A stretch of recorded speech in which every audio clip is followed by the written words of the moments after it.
So we're joined by Velma Jackson alum, class of 2015, Devin Perry, Madison County Deputy Sheriff. We thank you so much for joining us. I've got a room full here with me at Velma Jackson. We're recording this for all of our friends in Madison County schools, Madison Central, Ridgeland High School, Germantown High School, the Academic Options Center, my good friend Jennifer Coate over there at AOC, and my friend April Majors over at Ridgeland High School, and our YouTube channel. So thank you so much for joining our business law class.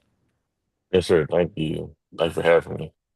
And we always love having you. It's such a cool story and it's such a cool way you've gotten into law enforcement. Because when I met you in Mm. 2015, we're straight out of high school. We were up here doing the Velma Jackson football camp, and you were telling me you wanted to be a coach, you wanted to play football in college, and you wanted to move into coaching. And you did for a short time, but then kind of took a detour. So, and now you're in a great career and doing a great job. So, you Right. were the starting quarterback. You power lifted. You played baseball here at Velma Jackson. So, just tell us about your Velma Jackson time, and then the time after that where you made some changes. Okay. Well, yeah, like you said, I graduated in 2015 from Velma Jackson. While I was there, started playing baseball actually, in I think seventh grade there, seventh or eighth grade, one of the two. I can't really remember, but I played baseball ever since middle school. I grew up playing baseball. It was probably, mm, I would say, it was probably one of my better sports. Um, got to high school, or like you said, I played football, played quarterback.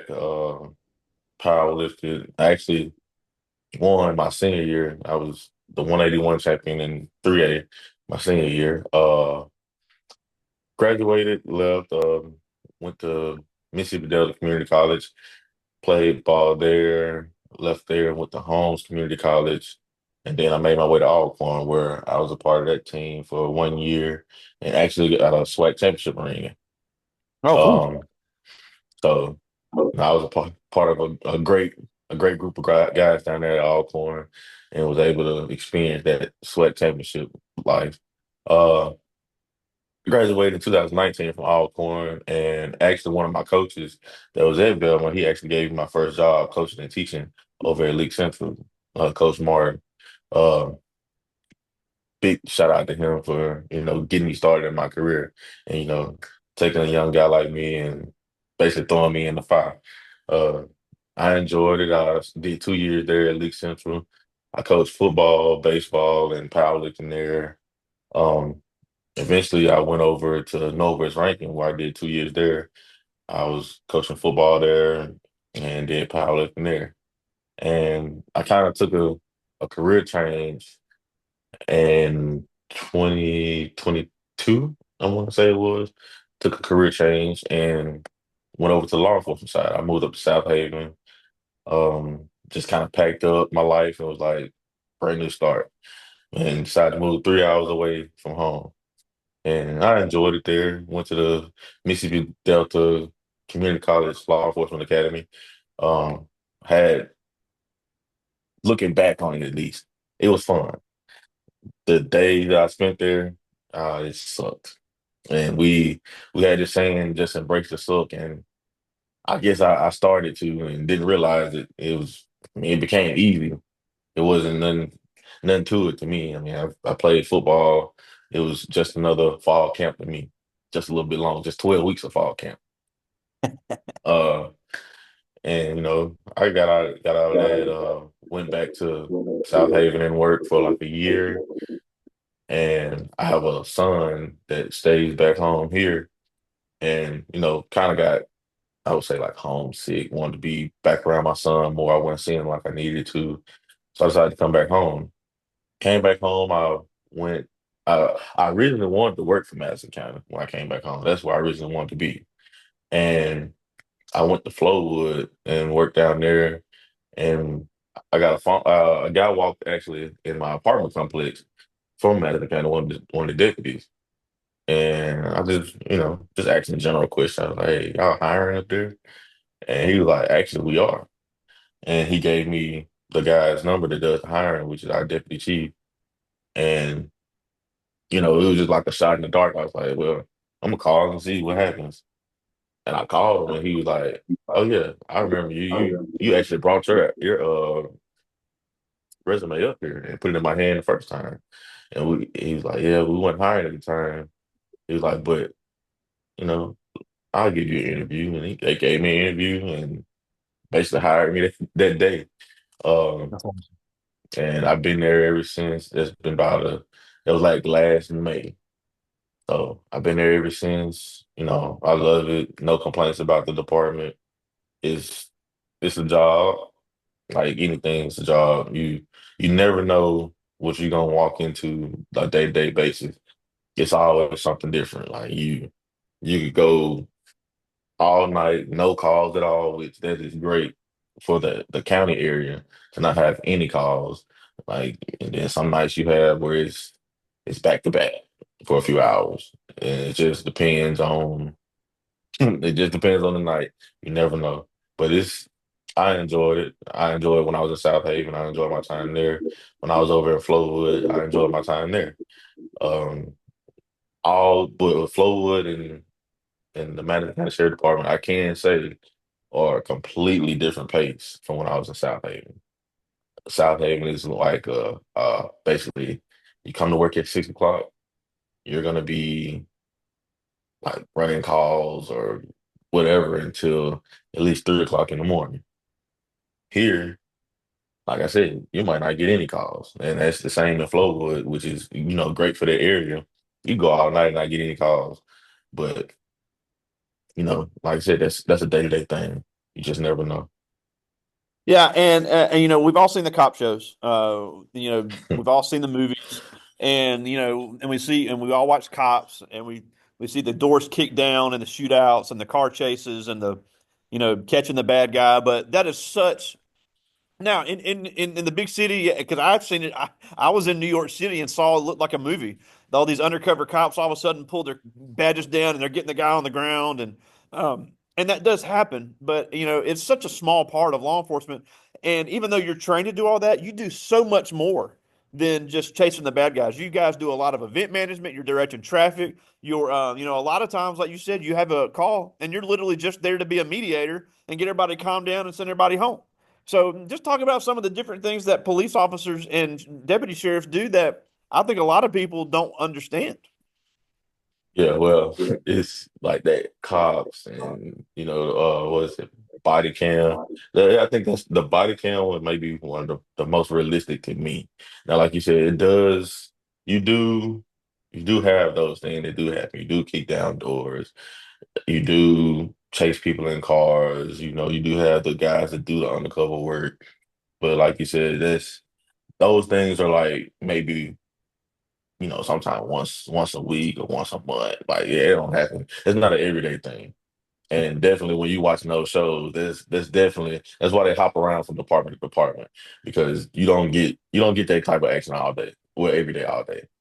So I mean, with us, we're like almost community police is what I kind of call it, especially in Flowood. Flowood is big on like community policing, which is like you said, events when you have like their biggest one out there. I want to say is Flowood Day, and it don't matter who you are. It's all hands on deck.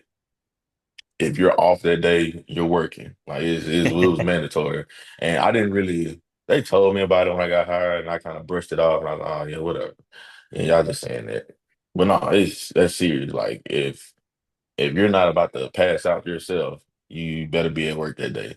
And it's one of like the biggest community type days.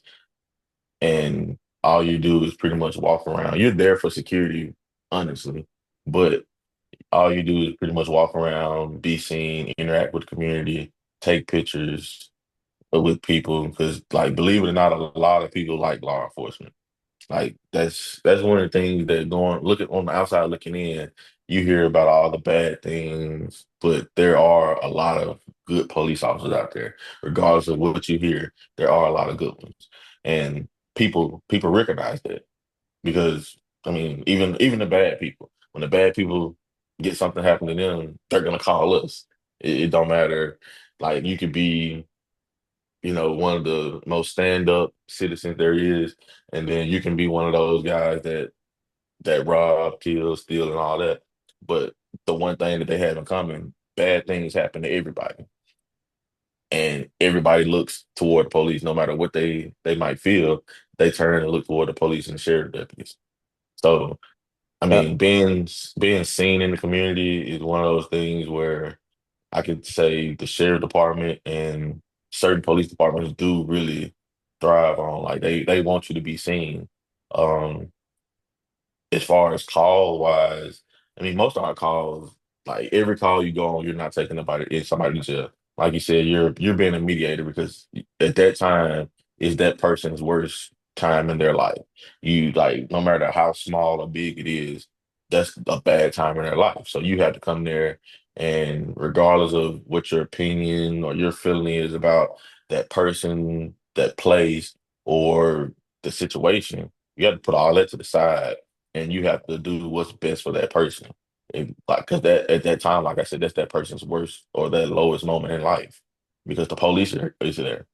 And I mean, you have to make sure whatever the outcome is, it works out for everybody. And sometimes that results in being locked up. A lot of times, more than not, it results in you basically sitting there listening to somebody's problem and trying to guide them in a good direction. But like you said, the directing traffic. Well, I directed traffic yesterday, and that's one of the things I think if you ask any police officer, I don't care where they are, any police officer, any sheriff deputy, we hate directing traffic. It's just one of those things where it's like it could be the simplest thing, but it's not gonna go smooth at all. You're gonna be just kind of mind blown at how much it could be one person standing in the middle of the road telling you what to do. You could be amazed at how some people just kind of sit there and just look at you and it's like I'm kind of telling you exactly what to do. But it's a lot of different things. I mean, I could go through a million different scenarios that I've experienced, like in my coming up on 3 years of law enforcement that I've experienced. I mean, like I said, it's a day-to-day thing just what you see on TV is not our day-to-day thing. That's the small parts. Like the small parts are what make the job dangerous. But the things that people don't see, like I said, is the just being us being seen and people coming up, just appreciating the fact that you're riding down through their road. Like I can remember last week, I think it was, I was riding over in a neighborhood out by the reservoir and I seen a car door open. Well, next door, I seen neighbors out for whatever reason. It was like 11 o'clock at night. They were out in their yard, looked like they were looking for things or whatever. But I bagged up to go check and make sure, the car door was closed and that lady happened to be outside with their neighbor looking for whatever they were looking for. And they thanked me. They was like, well, I'm glad if something was wrong or if my car was being broken into or somebody was in their sleep. I'm glad somebody did stop and check. So it's like small things like that that people don't know that we do. Yeah. Now, and there, and one thing, I want to focus on the legal aspect. If you're going to be any type of law enforcement, you got to be able to write and you got to be able to speak because there have literally been people commit crimes and gotten off because there was a bad police report or because the cops couldn't do a good job testifying when they were in court. So I think that is so overlooked because in a court of law, it's not what you think happened; it's exactly what happened. So you got to be able to write a good report, especially if somebody is seriously hurt or injured or killed. That report has got to be perfect. So talk about the writing part of it because in a court of law, that's got to be there. Right. Just taking it down at least to the college level, where I think you're required to take public speaking in college. When you like, I don't know how many seniors and juniors are watching this, but take that class very, very seriously. Because no matter what job you have, especially if you're thinking about maybe going to law enforcement, and even with you not having to go per se to college, if you're in high school, you have some type of writing or presentation, take that very seriously because, like you said, in the court, you have to stand up and tell whether it's in a big court about a large crowd or if it's in like with us justice court, and we're just talking about a traffic ticket. Like if that person wants to fight that traffic ticket, you have to stand there and you have to basically regurgitate that entire scene, like from the time you even seen the vehicle come and doing whatever they did, and it has to be truthful. Because one thing about it, just about every department and agency in the state of Mississippi wears body cams. If your story does not match what your body cam says, it throws it completely out. Or if you're telling a story and you did not activate that body camera, it pretty much the it pretty much it eliminates your story because you have so many people that can go out here and there's so many loopholes in the law where they can like, well, he didn't have his body cam running or he didn't do this, so how was he able to see this or how was he able to see that? So you want to like eliminate all that by doing simple things, turn your body cam on. And as far as report writing, it goes the same. If you had that body camera running and your report says you did something, but the body camera don't back it up, it throws the validity of your report away. Now you're not a credible source in telling the story. We have to look the other ways. And simple things like traffic tickets, those one of the things where it was just you in that car. So like our department at sheriff department, we write reports on every time we're called out somewhere, we write reports. Traffic tickets are gonna be they're not reports, but it's telling a tale that something happened. And what we do is if we have a traffic ticket, just say if I stop you today and that stop doesn't go smoothly and you want to argue me telling me you didn't do this, you didn't do that. Well, the best thing I can do is go write a report to basically say, hey, this is what happened. This is why I stopped them. This is what was said. This is what was done. So now my report has to be basically what's on that body camera. I had to paint that picture as if you were, I know you weren't there, but as you were there watching this person do and say whatever they did or said, and it's all in my report. So the class is like writing, English, like you have to be able to really write good reports because if it's not clear, you can be telling the truth, but it's not if it's not clear and legible or be like just basically stating all the facts, that's another good way to get your case thrown out or not be credible because I don't know what you're talking about. I can't say that you seen this or you seen that, but body cameras are a good source of kind of helping you out. And the other thing about the body cameras, we can go back and we can watch them. So if I'm sitting down and writing my report, it's better for me to have that body cam footage pulled up so I can put everything that I need in that report and you've seen it. Because I mean, let's be honest, like in a place like South Haven, where you're not able to sit down right after something happens and write a report because you're called. Well, that body camera helps you be able to sit back down and do a report later on and see, okay, this is what happened, this is what I missed. Because you're not gonna remember everything if you answered 10 calls and now you're trying to go back and write a report on the second call that you answered. You're not gonna remember. So grammar, that's big. Like you don't want somebody to sit up in there in that courtroom and be reading your report and be like, well, this person cannot write. I mean, talking is one thing, but when you're writing, you have to use correct grammar. You have to can't use those run-on sentences. You have to cross your T's, dot your I's, basically. It all has to line up. Chronological order. You don't want to start here and then jump all the way to there and then be like, oh, I forgot something. Then start typing there. No, you better go back where you're supposed to be and input it there and make sure it all lines up. Because now it looks like you're jumping around just trying to throw stuff in there. And if somebody's reading your report, there's like, I can't keep up with anything because you're starting here, you're going there. And the other thing is, you don't want to have a report that's just too long and drawn out to the point where it's like, okay, I'm tired of reading this. Get to the point, have your supporting details, and put what needs to be put in there. Like nobody cares about the dog ran past your leg. Like nobody cares about that. Don't put that in there. Like if the dog ran past your leg and bit somebody, that was effective toward whatever's going on in that situation. Yeah. But if that dog just ran past your leg or you seen a alligator on the side of the road, nobody really cares. All right. Now, before I get to their questions, one thing I think is important, and you've mentioned how when you moved into law enforcement, you got to meet people you never would have met because it really is one of the a few professions that you touch every single person of every socioeconomic status of every background. And that's why we need more young people to consider law enforcement. We need more women to get into law enforcement. We need more immigrants to get into law enforcement. You know, we got a lot of first generation Americans in Madison County schools. We need people that speak Spanish. We need people that speak Chinese. We need people that can sign. So it really is an area that needs a diverse pool. So why is that so important to have a good mix of officers?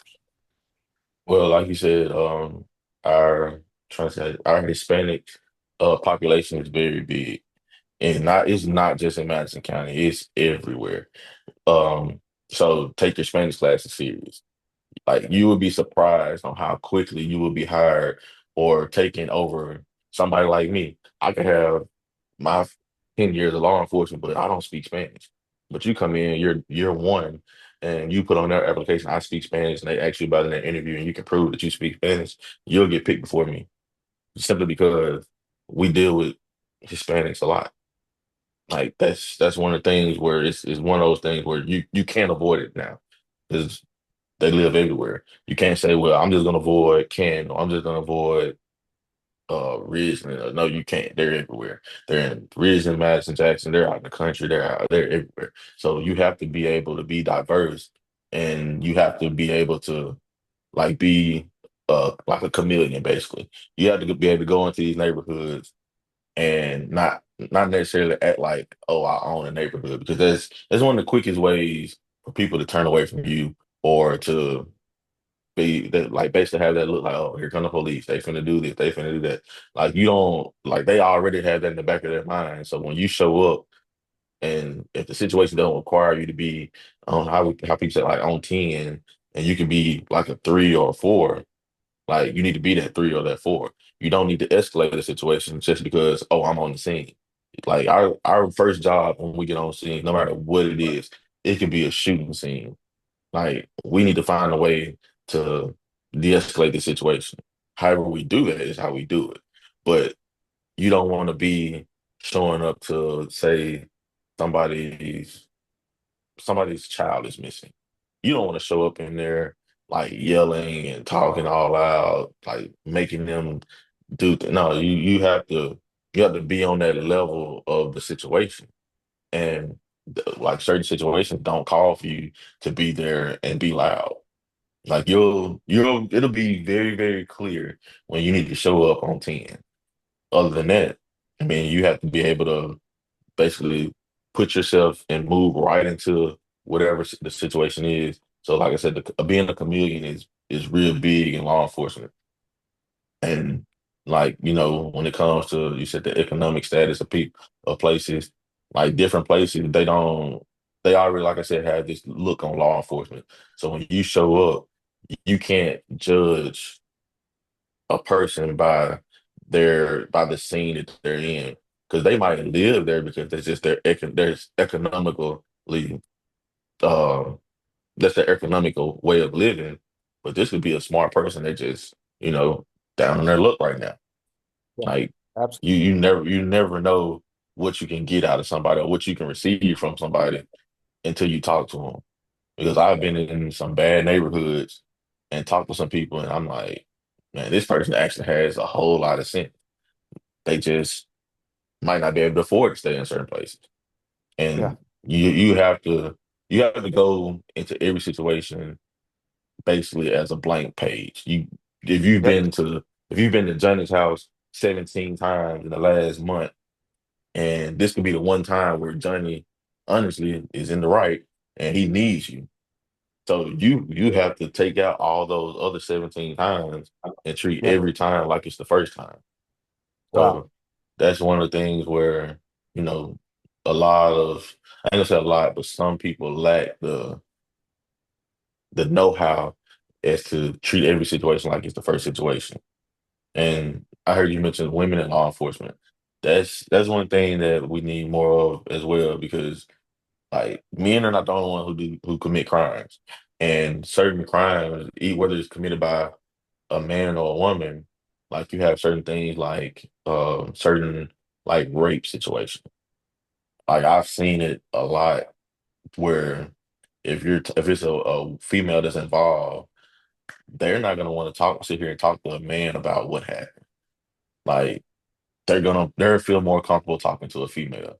And certain departments where you don't have that female, that can come and talk to her, like you're gonna get less information. And certain situations, yeah, a guy could probably kind of, calm her down and be like, look, I'm just here to help, and they might listen. But a lot of times, if they know that they can get to a female officer, they'll refuse to talk to a male. And I mean, it's understandable. It's the same way with males. If a female shows up on the scene and that male feels like it's a demasculating situation, they're not gonna want to talk to a female. They're gonna want to talk to a man. So it goes both ways, but more times than not, there's different things, especially when it comes to, like I said, females commit crimes too. When it comes to certain searches and certain aspects of the job, a female will come in handy. And Absolutely. that's one of the things where in this field, a lot of females, which is sometimes understandable, they don't feel like it's safe for them or whatnot. But you have a few of those females that just like, hey, this is what I want to do. I'm gonna do it. I don't care what people have to say. And that's how you should feel about anything. Like if it's something that you want to do, go for it. Don't let people tell you, well, this is a man's profession. This is a manly thing. Like, do what you feel like you want to do. Like, one thing about it, like we protect our female coworkers, so you don't have to ever feel like you're gonna be out here by yourself. This and that. Like, we're looking out for them. Like, I Absolutely. I remember in Flowood, one of our female coworkers, like she was going on her way to a call, and she's like, "Why y'all show up like this? I mean, we ain't got no calls right now. You're a female. We gonna make sure you good on whatever." So most departments are very good about making sure extra help goes no matter the situation when it comes to a female. Absolutely.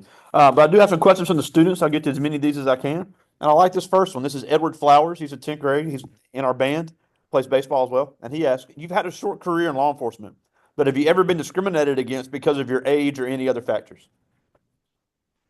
Um, hmm, Not that I can remember, not that I can think of, because law enforcement is one of those things where your work speaks for itself. Like you could be young, old, you could be. It's certain, like, not talking about anybody, but it's certain people that I've worked with and they were older than me, but they didn't do good work. And that's not saying that they out here doing something wrong. They just kind of lazy. So I get out here and I go do my job. I do what I'm supposed to do. And in certain places where they want you to be very, very proactive, I'm that guy. Like if I see something wrong, like every time I turn my blue lights on to stop somebody, it don't result in a ticket. It could be like a safety issue, just because like I've stopped kids that didn't know how to work their headlights. Like they're riding around with their headlights off or their tail lights off, and you tell them, "Hey, turn this knob right here," and they're like, "Man, I did not know what that button was for." Like certain people only drive during the daytime, so when they get stuck at night, they're still in daytime mode and they're just driving. So like I haven't that not that I've known at least. Now it hadn't been clear to me. If I have, they did a good job of hiding it. But the only thing I can say is when you go to certain departments, they do work on seniority based. So I wouldn't say it's discrimination. It's just one of those things where you basically have to wait your turn. Like if you just got there, like and just say you want to go to another department, another I can't never think of that what that word. Basically another part of the department. If you're on patrol and you want to go to investigations, like yeah, if it's your first year, if you haven't been there a year, you've only been there a few months, no, they're not gonna be like, well, we're just gonna pull them in because they have to see how you work, regardless of what you did at another department. They need to see the work for themselves. So yeah, if you have somebody that's been there 5 years and they've seen them work, they know how this person's gonna work. They're probably gonna take them over you. And I wouldn't call it discrimination. It's just one of those things where you have to prove yourself. Absolutely. This is Levon Johnson. He's in 10th grade. And he asks, what would be the most difficult person to detain in a criminal situation? Mm, difficult. Um, You'd be surprised. The smaller females are the most Oh, yeah. difficult I ones to believe it. deal with. I believe it. It could like I honestly I'm about 5'8". I'm a bigger guy, but I'm like 5'8", maybe 215, 210. And I would much rather deal with somebody like 6'3", 6'4", that is either my size or a little bit bigger than a 5'2", 100-pound female. Because those females are tough. Like they're squirmy. Especially if they're intoxicated or inebriated in any kind of way, they are the toughest ones to deal with. Because for one, you're looking at them and you're saying, okay, this person is small, and I know somebody of my size. I'm like, I don't want to hurt this. I don't want to hurt this girl. And with that in the back of your head, they don't care about being hurt at the time. So they're like they're squirmy. They're small, so they're quick, and it's just one of those things where I would much rather deal with somebody like much bigger than me. So yeah, the smaller females are like the most difficult people to deal with when it comes to Wow, trying to detain somebody. I can believe it. I got time for one more. This is Christopher Maxwell. He's in 10th grade, and he asked if I wanted to get into law enforcement, how would I do it? The the simplest way I can tell you is graduate high school. You have to be 21 and you have to have a high school diploma or a GED. Like that's it. I mean, does it do it? It does do you like better, I would say, to experience certain classes in college to maybe give you, a leg up if that's the way you want to go. At least go to like a junior college and Yeah. experience certain classes. But in Yeah, order an to associate's in criminal justice. An associate's in criminal yeah, justice be a great one. You learn a lot. right. But yeah, in order to get into law enforcement, yeah, you just have to have either a GED or a high school diploma and be 21. Yeah, and then a lot of people are using military training to prepare for the Right. law enforcement. Now they're getting, out of high school, they're doing 4 years in the military.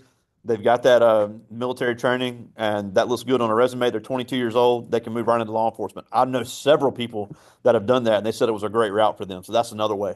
Well, Yeah. we're almost out of time, Well, and we thank you, and we thank you so much for joining us. But a couple things before we go.